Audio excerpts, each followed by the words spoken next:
बोले नहीं दीक्षा उक्षा तो नहीं, घर में वैराग कैसे रहे। तो मैंने कहा दौलत राम जी ने भी कहा है कि वैराग पावन माई चिंतो अनुप्रेक्षा भाई, और पाप पावन माई टीवी तुम देखो भाई। आजकल हमारे बच्चे घरों में क्या देख रहे हैं, जो हमारा पारिवारिक जीवन कभी दुनिया की नज़र में नहीं आता था, और आजकल सब पोस्टर और बाहर का विषय बन गया है। पहले आपको पता होगा इतनी अदब मर्यादा थी कि पत्नी को भी बुलाना हो तो बहन से बोलते थे तेरी भाभी कहाँ है। आजकल तो घर में आता तो लगता वही जिंदा, बाकी तो लोग हैं ही नहीं, उसी को आवाज़ लगाता हुआ आता है। ये हमारी घर की मर्यादा नहीं, इससे प्रेम नहीं बढ़ता है, इसमें राग द्वेष और बढ़ते हैं। तो हम लोगों को कोशिश करना चाहिए कि अभी भी अपनी बच्चियों को शिक्षा दो, और दुनिया जब तक पूरब की तरफ नहीं चलेगी तब तक डूबेगी। ये पश्चिम की सभ्यता डुबा के रखेगी, और डुबा दिया इसने। घर में परिवारों में आज कोई रहने का औचित्य नहीं, भले कोई कह लेता है कोई सह लेता है। दुनिया बड़ी जालिम में, कुछ कहो तो कहने नहीं देती, सहो तो सहने नहीं देती, तमाचा मार तो देती है पर रोने नहीं देती। किससे कहोगे, सबके अंदर तो वही फपोले हैं, कोई कह लेता है कोई नहीं कह पाता है। आप कहो या नहीं कहो, हालत सबकी एक सी है, क्योंकि दुनिया में हवा ही ऐसी चल रही है। तो एक व्यक्ति आया, कहने लगे माता जी कुछ बताओ। मैंने कि वैराग भावना का चिंतन किया करो। तो बोला कैसे करें। मैंने कि 12 भावना पढ़ो, 12 भावनाओं से वैराग्य पुष्ट होता है। कहने लगा ठीक है। कहने लगा कौन सी पढ़ूं, बड़ी की छोटी। मैंने कि आपको जो पढ़ना हो। कहने लगा छोटी पढ़ लेता हूँ। मैंने कि बहुत अच्छी बात। तो मैंने कि स्वाध्याय भी कर लिया करो। बोले हाँ कर लूँगा। फिर बोला मैं कोई ना कोई ग्रंथ जरूर कर लूँगा। मैंने कि अच्छा सा करना। बोला बिल्कुल अच्छा सा करूँगा। जब 1 साल बाद आया, मैंने कि अच्छा स्वाध्याय चल रहा है। बोले बहुत अच्छा। और मैंने कि 12 भावना पढ़ते हो कि नहीं। बोले पढ़ता क्या, मैं तो उसके चिंतन में डूबा रहता हूँ। मैंने कि क्या चिंतन करते हो। बोले बस उसको पढ़ के उसका चिंतन करके तो मैं गदगद हो जाता हूँ, मैं प्रत्येक क्षण उसी का चिंतन करता हूँ। मैंने कि बताओ तो क्या करते हो। कहने लगे बस पूछो मत। मैंने कि बता दो, हम सबको बताएंगे। तो बोला जब हम बोलते हैं राजा राणा छत्रपति हाथिन के असवार, मरना सबको एक दिन अपनी अपनी बार। तो कहने लगे इसको पढ़ के बड़ी तसल्ली मिलती है, बहुत आनंद आता है। मैंने कि इसमें तो वैराग गाना चाहिए। बोले माता जी मैं चिंतन करता हूँ इसमें पढ़ के कि राजा मरेगा, मैं राजा भी नहीं हूँ। राणा मरेगा, मैं राणा भी नहीं हूँ। छत्रपति मरेगा, मैं छत्रपति भी नहीं हूँ। और बोले हाथी पे बैठने वाला मरेगा, घोड़ा पे बैठने वाला मरेगा, मैं हाथी घोड़े पे बैठता ही नहीं हूँ, मैं तो कार में बैठता हूँ। और मुझे इसलिए खुशी होती है कि इसमें मेरा नाम कहीं नहीं लिखा है कि मैं भी मरूंगा। मैंने कि तू बड़ा बेईमान आदमी है। फिर मैंने कहा आप बता भाई स्वाध्याय कर रहा है कि नहीं। बोले कर रहा हूँ। मैंने कि कौन से ग्रंथ का। बोले द्रव्य संग्रह का। मैंने कि कौन सा अधिकार चल रहा है।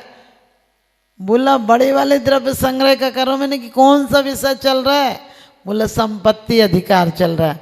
मैंने कि भाई उसमें तो 6 द्रव्यों की बात है, जीव पुद्गल धर्म धर्म आकाश काल की, उसमें कौन सा ही द्रव्य आ गया संपत्ति का। तो कहने लगे मैंने कहा ना वृद्ध द्रव्य संग्रह चल रहा है, बड़े पैमाने पे द्रव्य का संग्रह चल रहा है। ऐसा वो द्रव्य संग्रह का स्वाध्याय कर रहा था। लोग अपना रास्ता निकाल लेते हैं। बोले दिन भर रोकड़ मिलाता रहता हूँ तो द्रव्य संग्रह तो हो रहा है। मैंने कही भाई यहाँ धोखा दे ले, काल से तेरा धोखा चलने वाला नहीं है। लाख मौत को धोखा दे ले, लेकिन मौत जब आती है तो बड़े वफादार मित्र की तरह आती है। सबसे पहले तो तेरे मस्तक पर ये आशीर्वाद देती है, बाल सफ़ेद कर देती है, फिर उतरती है तो आंखों की ज्योति कम कर देती है, फिर उतरती है तो कानों से सुनना कम कर देती है, फिर बोली समझ में नहीं आती है, फिर तेरी अवहेलना शुरू कर देती है, घर में कोई सुनता नहीं तेरी बात, फिर पैरों से चलना इनकार कर देती है। जो हाथ नोट को कमाने में लगते थे वो हाथ कांपने लगते हैं। वो ये सूचना देते हैं कि तू डर, तेरे को बड़े डंडे पड़ने वाले हैं। मैंने कही सूचना तो वो बहुत देती है, लेकिन तुम हर पत्र को खोल कर ही नहीं देखते हो। फिर वो एक दिन आती है और तुम्हें उठाकर अपराधी की तरह ले जाती है। तो हम अपने जीवन में धन संपत्ति कमाना पाप नहीं है, लेकिन उसका उपयोग किधर करना, उसकी अपने परिणामों में इतनी आसक्ति नहीं रखना कि हम किसी की बेईमानी का, चोरी का धन अपने घर में ले आएं। तो आप सबके जीवन में भी उन्नति हो और आपके जीवन में भी कर्मों के जो ईंधन है उसे वैराग्य की अग्नि से आप समाप्त कर सकें। उस वन को जलाना है। आज तक हमने और वनों को जलाया है, अपने उपवन को। बसंत आने वाली है, आपने देखा पतझड़ हो गया, और हमारे जीवन में पुण्य का पतझड़ ना आ पाए उसके पहले हमें परम पुण्य की बहार लाना है, बसंत लाना है, और इस जीवन में पापों का अंत करना है। और बसंत लाने के लिए संत बनना पड़ेगा, और संत नहीं बन पाए तो अपने अंदर सत्यत्व लाएं, और सत्यता लाएं, और वास्तव में बोध लाएं कि ये सब चीज़ें यही हैं। तो हमारे घर में रहते हुए राग द्वेष कम होगा, और राग द्वेष कम होगा तो वीतरागता आएगी, और वीतरागता देवों के द्वारा भी पूजनीय होती है। हम और आप सब उस वीतराग अवस्था को प्राप्त करेंगे इन्हीं शुभ भावनाओं के साथ। बोलिए आदिनाथ भगवान। जा वाणी के ज्ञान ते सूझे कालो, सो वाणी मस्तके नमो सदा देते ढो। ही जिन वाणी भारती तो ही जपो दिन रे, जो तेरी शरणागत सो पावे सुख चैन। दल बल देवी देवता माता पिता परिवार, मरती वीरिया जीव को कोई न राखनहार। कहा है दल बल देवी देवता माता पिता परिवार, और मरती वीरिया जीव को कोई न राखनहार। वास्तव में हम देवी देवता कुछ भी मना लें, जब देवी देवता स्वयं ही मर जाते हैं तो दूसरों को क्या बचा पाएंगे। क्योंकि कहा है मरते से कोई नहीं बचा सकता है, लेकिन मौत को सुधारा जरूर जा सकता है।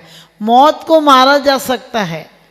काल सिंह ने मृग चेतन को घेरा भवन में, नहीं बचा वनहारा कोई, यूं समझो मन में कि वास्तव में जब मौत आती है तो कोई बचा नहीं पाता है।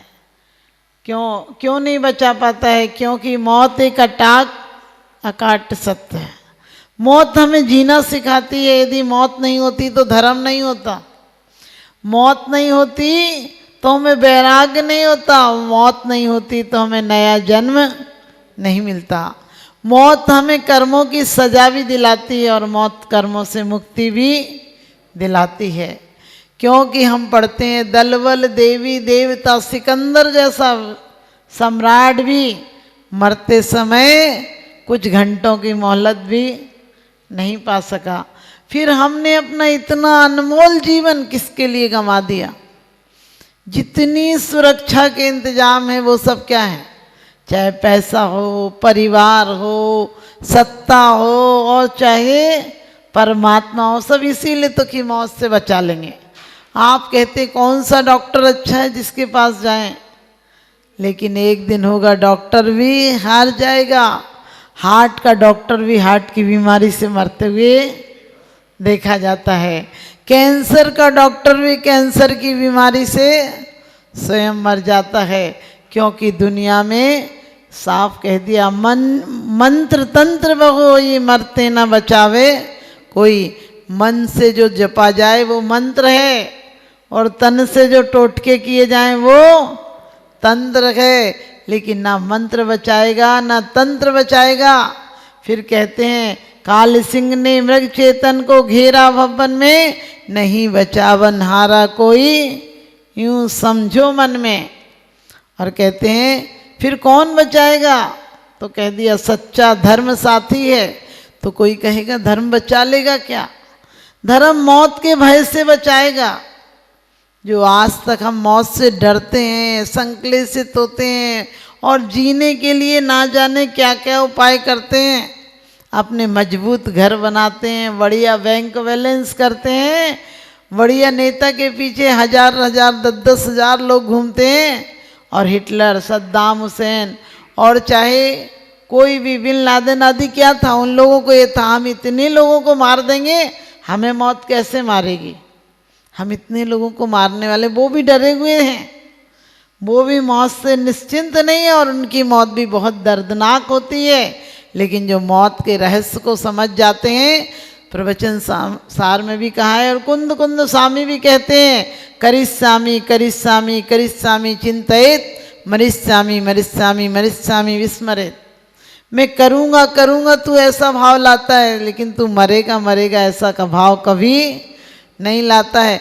आज हमें पता चल जाए कि आज शाम तक हम मर जाएंगे, फिर बताओ किसी से क्रोध होगा क्या, किसी से बैर होगा, किसी से वैमनस्य होगा, कुछ जोड़ेंगे जब लगेगा छूटना ही है तो आज छूटा।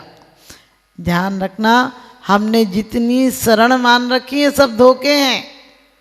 कहते चाहे फौजी फदारी हजारों खड़े, चाहे मंतरे तंतरे लाखों करो, चाहे क्या कहते हैं कितने भी करो, मौत टाले किसी से भी टलती नहीं।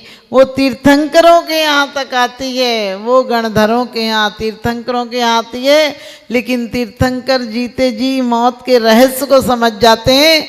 इस शरीर को नाशवान मानते हैं, इस शरीर संसार में कोई शरण नहीं है ऐसा मानते हैं, इसलिए मौत भी मर जाती है उनके आगे, मौत दोबारा आने की हिम्मत नहीं रखती है। इसका मतलब उनकी मौत निर्वाण बन जाती है। संसार और सन्यास में यही फर्क है, जो बार बार मरे वो संसारी जीव है, बार बार मरता है, और सन्यासी आखिरी बार मरता है, आखिरी बार मरता है। ने उसकी मौत को मौत नहीं कहा है, हमने तीर्थंकर की मौत को क्या कहा है, निर्वाण कहा है, क्योंकि वो सही गंतव्य पर चले गए, अब लौटकर आना नहीं है। तो हम लोगों को भी असरण भावना से क्या भाना है कि जो हमने इतने सामान जोड़ रखे हैं जिंदगी में, वे फिजूल की चिंताएं, क्योंकि दो तरह के परिग्रह होते हैं, एक चेतन परिग्रह और एक अचेतन परिग्रह।